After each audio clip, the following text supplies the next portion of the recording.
Ustedes ya saben qué cosa es el ordenamiento jurídico administrativo, ¿no es cierto? Eso lo hemos visto cuando vimos fuentes, ¿no es cierto?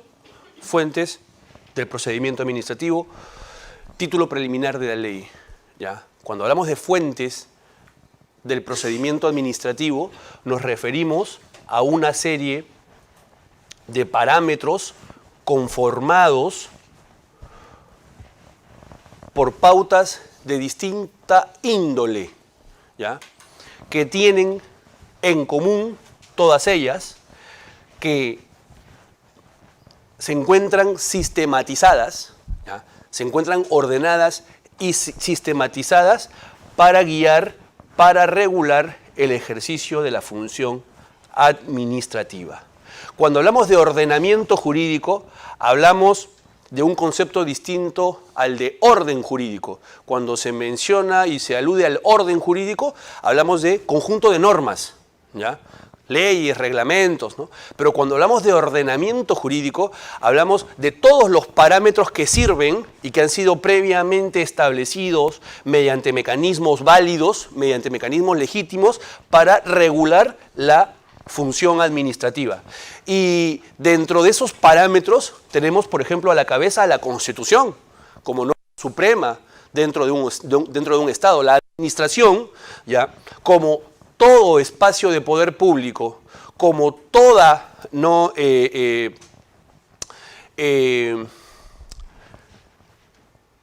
como todo sujeto, ¿ya? Público o privado, no se encuentra exento de los alcances de la Constitución. La Constitución guía todas las relaciones que se llevan a cabo dentro de un Estado, sean estas provenientes de autoridades públicas o sean las que se lleven a cabo dentro de relaciones privadas, dentro de relaciones caracterizadas por matices de índole civil. La Constitución, digamos, alcanza a todos. No hay ningún tipo de espacio exento de los alcances de la Constitución. Dentro de este esquema de fuentes, ¿ya? Está también las leyes y normas con rango de ley que establecen pautas que guían, ¿no?, la actuación de la administración pública.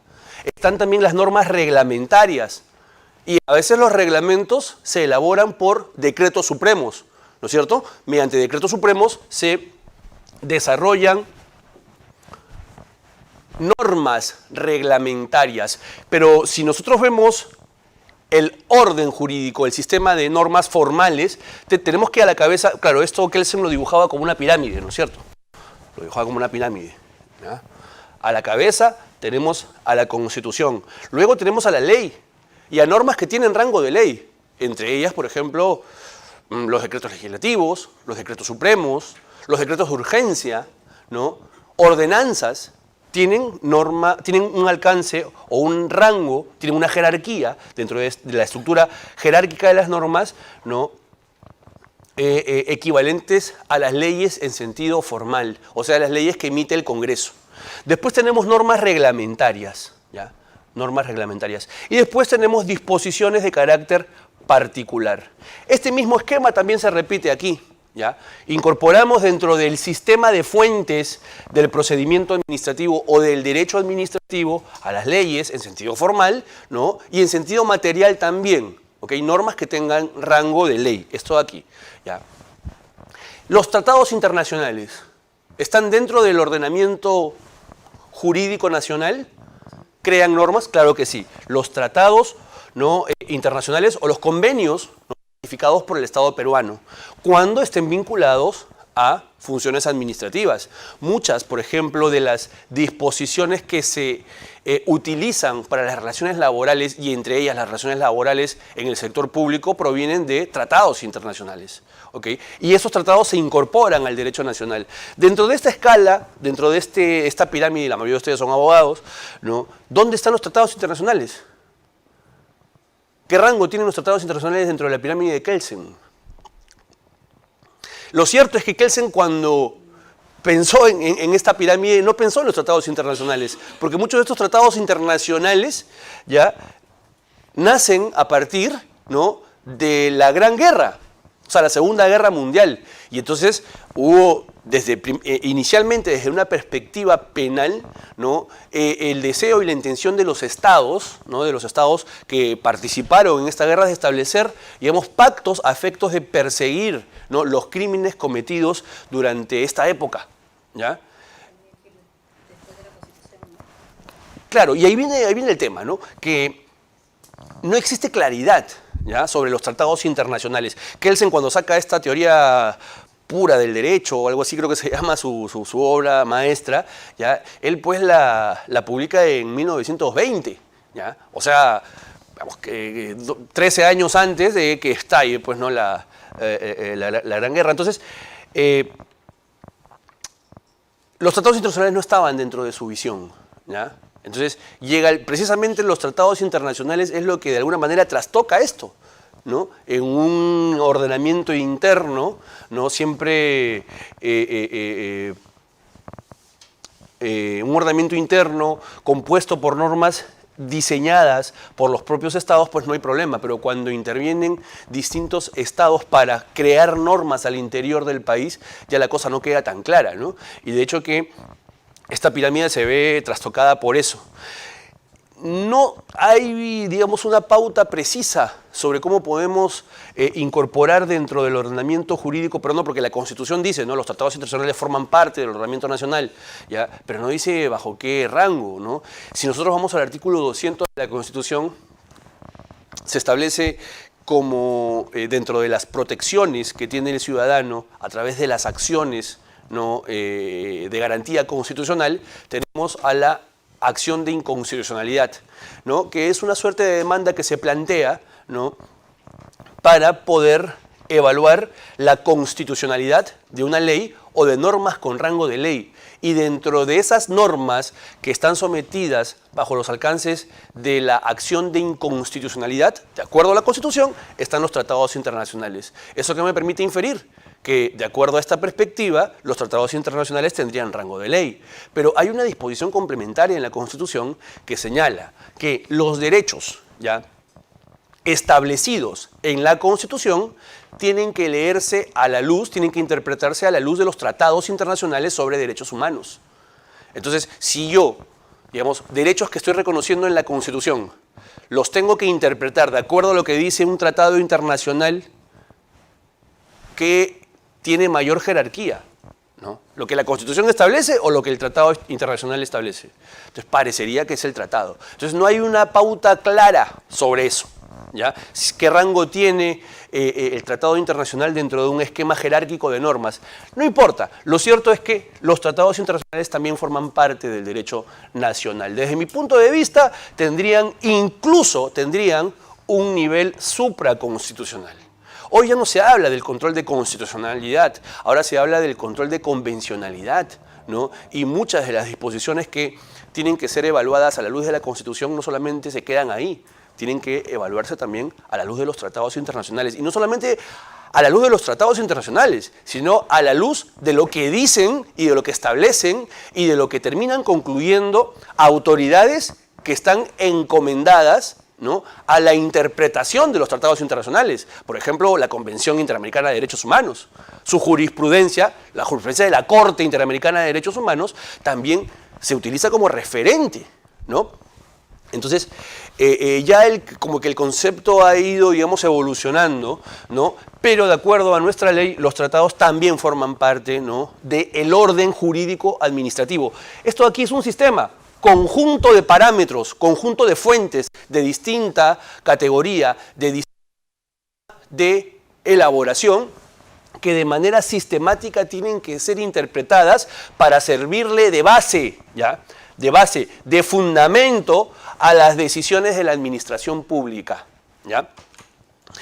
Que también está aquí dentro de estos sistemas de fuentes. Están, decíamos, los decretos supremos, ¿no?, cuando establecen o cuando desarrollan reglamentos. Ojo, hablar de decreto supremo no es equivalente a hablar de reglamento, ¿ya?, sino que el Poder Ejecutivo, cuando elabora reglamentos, lo hace a través de decretos supremos, ¿ya?, la regla general.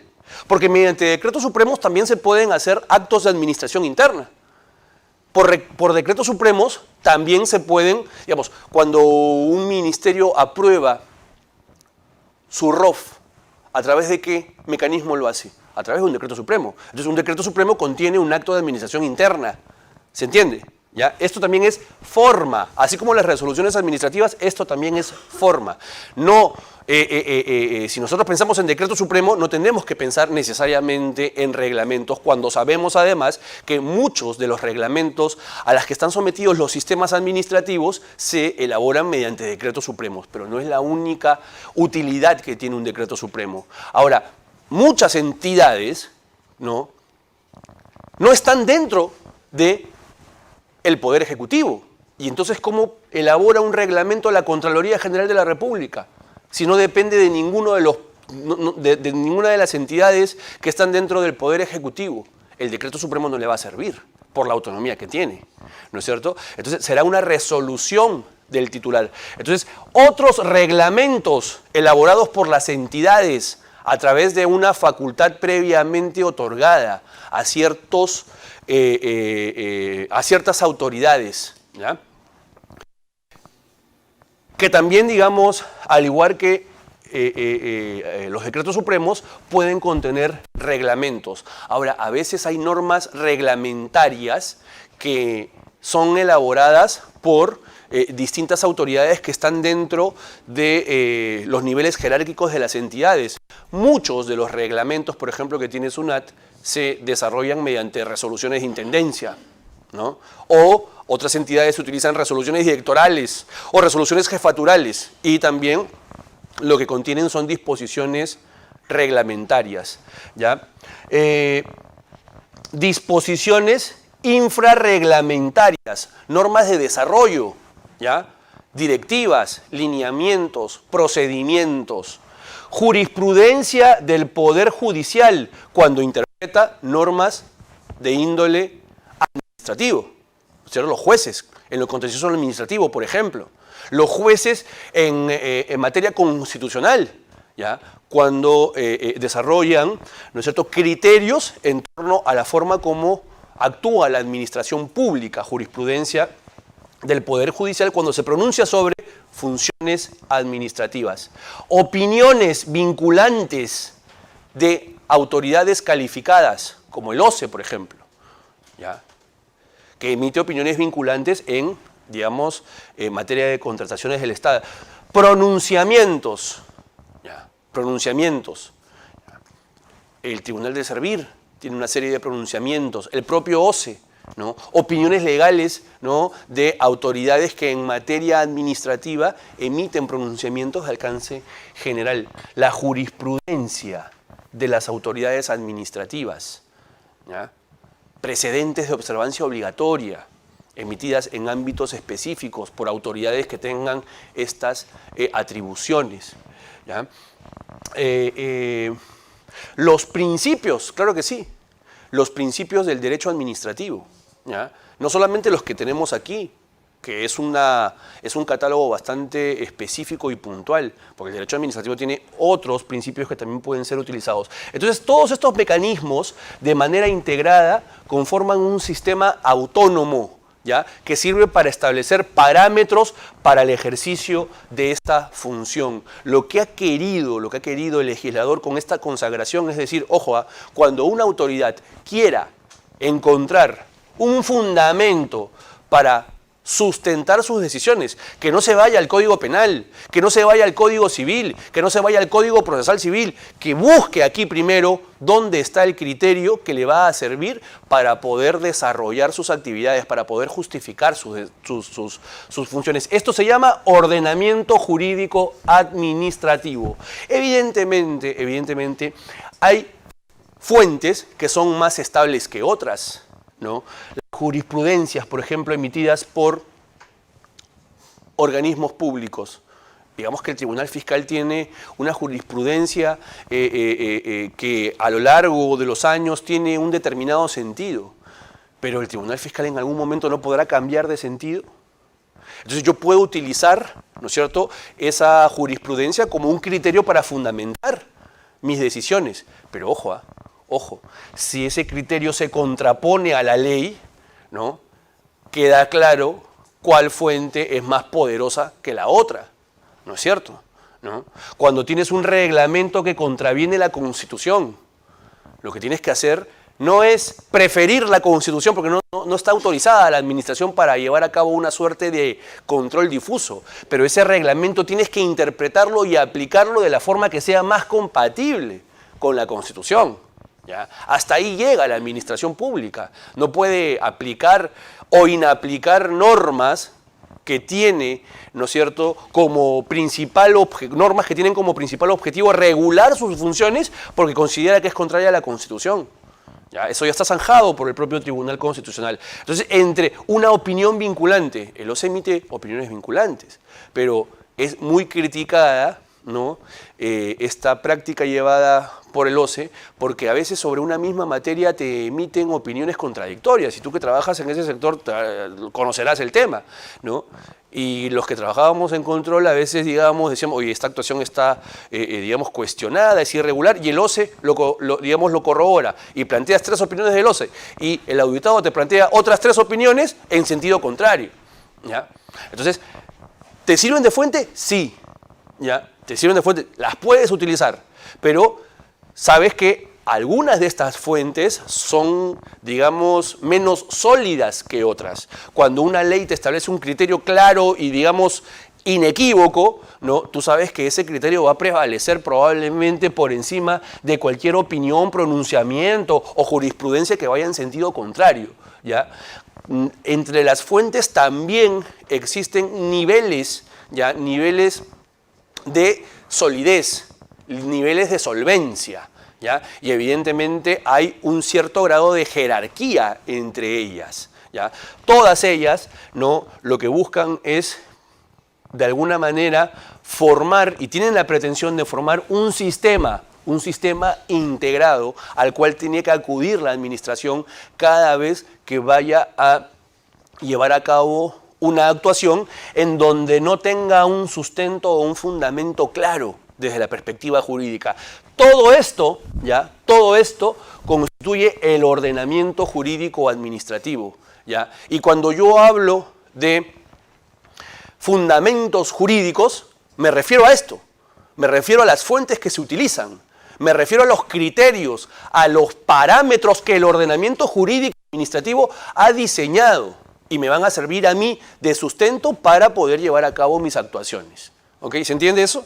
¿Ya? Entonces, el concepto no es complejo, ¿ya? A eso alude el concepto de ordenamiento jurídico, a un sistema integrado que va a servir de base, ¿ya?, de base porque contiene los criterios jurídicos que se han articulado para regular el ejercicio de la función administrativa. Habrán algunas fuentes, habrán casos en donde las fuentes seguramente se construyen de una manera irregular. Entonces, digamos, el problema de estas situaciones va a generar probablemente que las decisiones no resulten siendo del todo claras o del todo justas, ¿ya?, o del todo, digamos, fundamentadas. Entonces, seguramente en algún caso, oye, yo actué en esta actuación, ¿no?, en este tipo de intervención en base a un principio, ¿ya?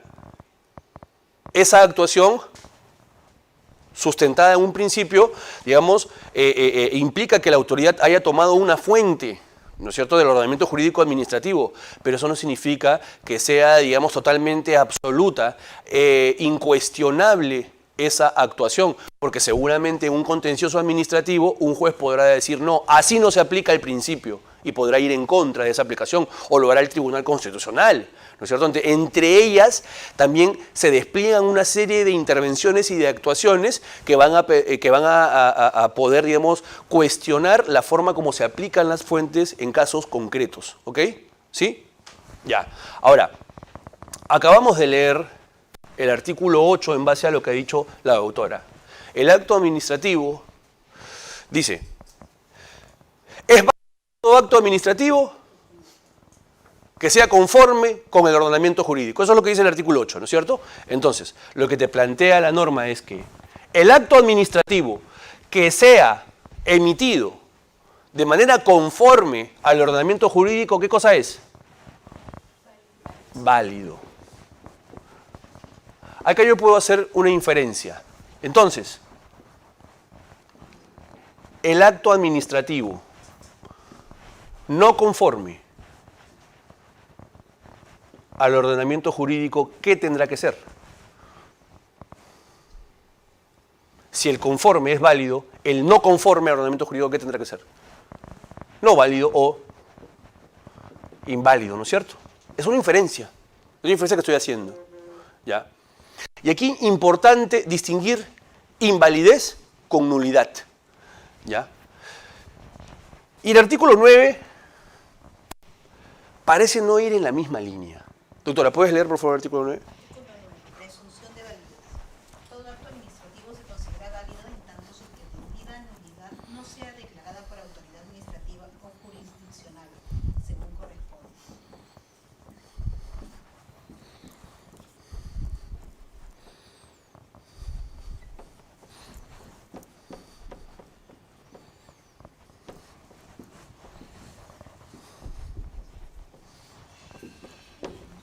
Lo que dice esta norma es distinto a lo que se ha dicho en el artículo 8 y incluso podría entenderse que es contrario. Porque mientras en el artículo 8 la validez solamente estaba referida a la conformidad con el ordenamiento jurídico, el artículo 9 plantea una regla distinta. El artículo... ¿Qué dice, doctora? ¿Qué dice el artículo 9? Todo. No dice solamente los conformes. Todo acto administrativo se presume válido y aquí hay una presunción. El artículo 9 regula algo que se llama presunción de validez. Un acto administrativo, cuando nace válido. Digan lo que digan, ¿ya? Cuestiones lo que cuestiones, critiques lo que critiques. El acto administrativo nace válido, ¿ya? Se emite válido. Oye, pero no lo emitió la autoridad competente, no importa. Ese acto es válido, por mandato de la ley. Se presume válido. Y ojo, si queremos guardar coherencia en esto, tendríamos que haber dicho, se presume que todo acto administrativo conforme al ordenamiento jurídico es válido. ¿No es así? Acá dice todo acto administrativo, o sea, los conformes y los no conformes, todos ellos gozan de esta presunción. Se entienden que son válidos, porque puede darse el caso que un acto administrativo haya sido emitido en contradicción con el ordenamiento jurídico. Pero a pesar de ello, esta disposición lo que dice el artículo 9 es que aún así se presume válido. ¿Y qué necesitas tú asegurarte que pase, que suceda, para que esa validez relativa, porque es una presunción, ¿no es cierto? Esa validez relativa se extinga?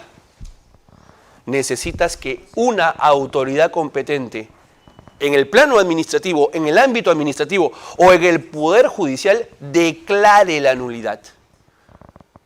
O sea, yo puedo estar seguro de que ese acto está mal motivado, que ese acto está viciado, que ese acto es injusto, es inconstitucional. Yo puedo estar seguro de eso. Pero si ese acto emitido, ¿ya? Y eso lo decíamos al inicio, es notificado correctamente, empieza a surtir efectos. Por muy viciado que se encuentre, goza de esta presunción. ¿Y qué significa eso? Que goza con esa presunción, que es obligatorio, es ejecutable. La administración puede llevar a cabo actuaciones para ejecutar ese acto administrativo y el administrado está obligado a cumplirlo, ¿ya? Por más que él esté seguro de que es un acto injusto, que es un acto no conforme con el ordenamiento jurídico. ¿Cuándo ese acto dejará de tener efectos? ¿Cuándo? Primero, se requiere, ¿no?, que se cumpla el presupuesto para que un acto sea eficaz, que se notifique válidamente, correctamente. El acto empieza a surtir efectos. Oye, pero el problema no está en la notificación, el problema está en la emisión del acto, el contenido del acto es inválido. ¿Ya? Ok, eso tendrá que ser discutido, ¿ya? Y la autoridad competente tendrá que hacer una evaluación, ya tendrá que hacer una verificación de la existencia del vicio y luego tendrá que declarar la nulidad. Y solo así se podrá, digamos, extinguir esta validez relativa. Y solo así se podrá, digamos, cuestionar la validez del acto administrativo, porque en tanto no sea así, el acto goza de una presunción. ¿Ok? ¿Estamos claros con esa idea? ¿Alguna duda? Ninguna.